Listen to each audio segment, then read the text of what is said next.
Welcome, this is Bulletin TV. Alright, welcome to our news gang today, being on 20th of October 2023. Today, with me I have Zipporah Makam. It's certain to have come up with our gang tonight just to reflect on the great feeling on the African Climate Summit 2023 at KICC Nairobi that ran for 1 week on 3 weeks ago. And a round of applause for President Afwerki. Let me now take this opportunity to request my brother, His Excellency President Paul Kagame, the President of Rwanda, to make his statement. Your Excellency, you have the floor.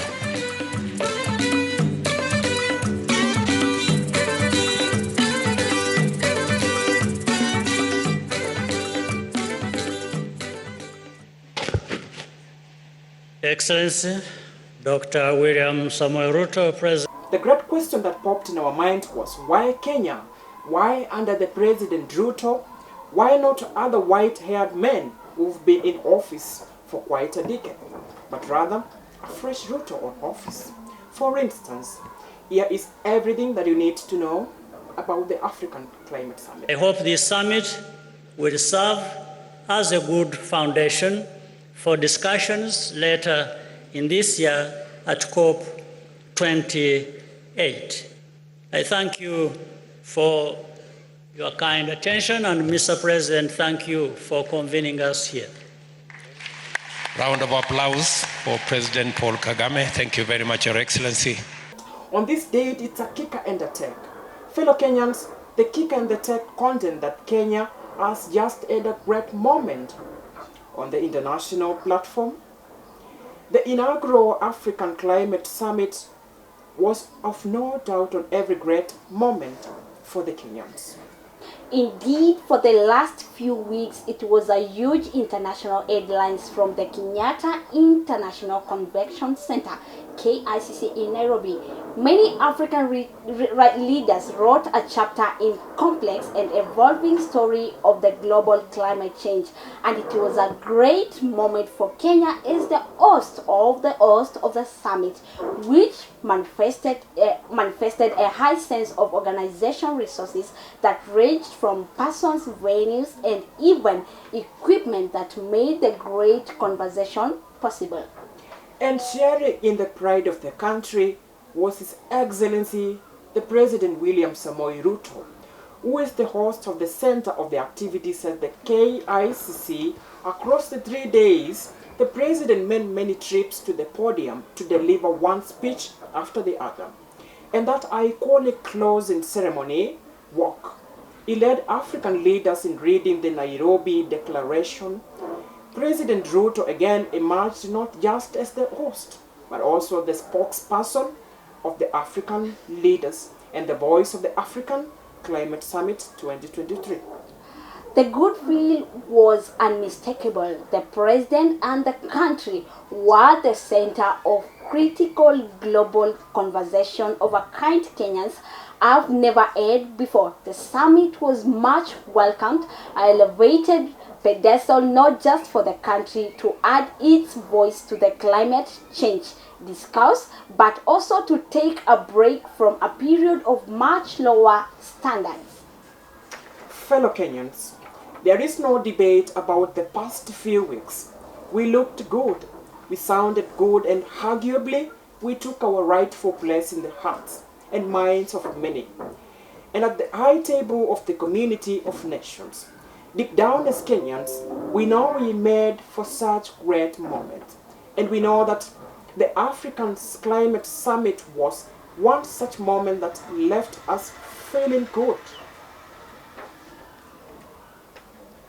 And now the great feeling is here, but just how long shall Kenyans sustain it? First, let's put to the context what was right and great about the last 3 weeks at the halls of the KICC. The Kenya of old, and we mean that Kenya which played in the heavyweight division of global diplomacy, was making a return. This is where we used to punch, and make no mistake, it never even felt like we were punching above our weight. For instance, Diplomatic observers have for long regarded Kenya as the critical player in the region and the continent.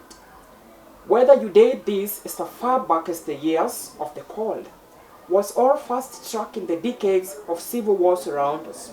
There was a time our voice on the diplomatic podium counted. Southern Sudan as a nation is a territorial evidence of what Kenya was once capable of. The entire peace process that left us to the formation of the African's newest country, that was midwifed by Kenya during the reigns of both Presidents Daniel Toroitich arap Moi and later President Mwai Kibaki. Now our second and third president energetically guided their governments, diplomats and special envoys through big-time diplomatic engagement on both the regional and continental stage. There was a time the entire transitional government of Somali was operating out of Kenya. The Somali Transition of Parliament, for example, held its sessions in Eldoret and what is now the Multimedia University here in Nairobi.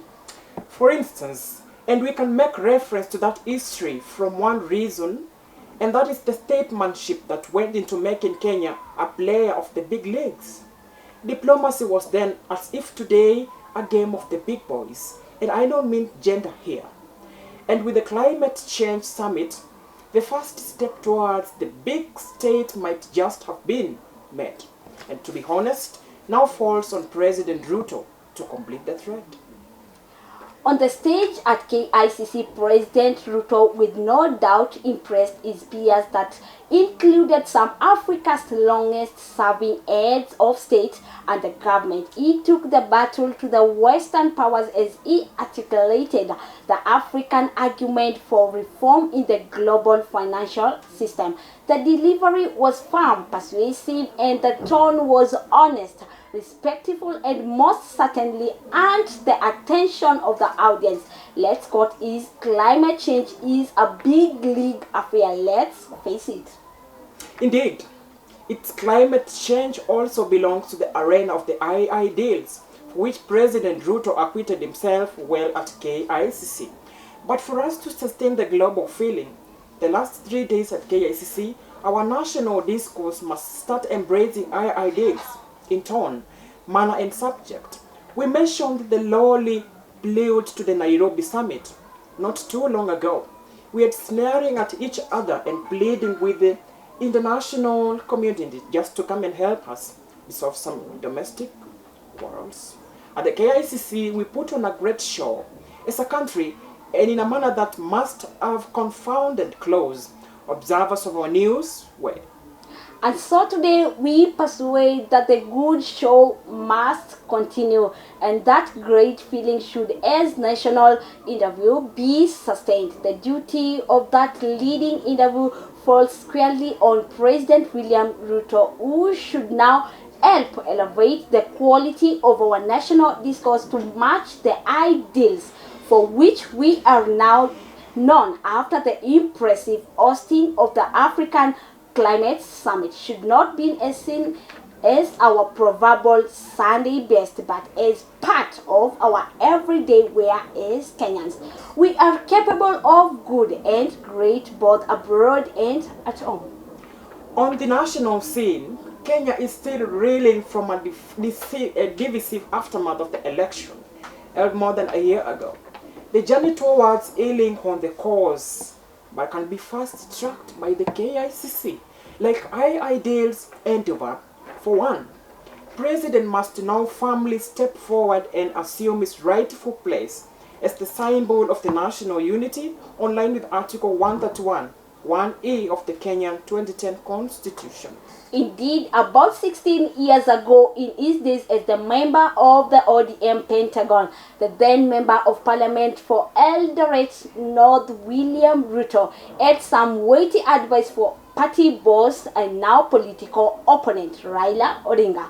Speaking at Kasarani Gymnasium, he famously reminded Odinga that to conduct orchestra, one must turn their back against the crowd, and I quote, years later, we find this advice rather appropriate.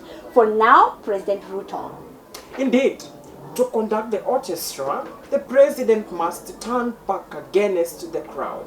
If Kenyans are loving the tunes from coming out of the KICC, it's because President Ruto's back was turned away from the crowd. At the KICC, President Ruto was set free from acidic introduction in local political blooding, and they came through for one Kenya's proudest moments as assertively introduced himself to the stage of big diplomacy and higher thrills. And it took 16 years of advice to conduct an orchestra. One must turn back against the crowd. That's our fusion of the tech and the kick on air. And that's our news come today. I am Dennis Mwendwa. I'm Zipporah Makam. This is Bulletin QTV News Gang, and that's why we are answering the question why the climate summit was held in Kenya. Continue following Bulletin QTV for more programs, and follow us on all our media platforms, that is Facebook, Twitter, Instagram at #BulletinQTV. Bye bye. See you soon.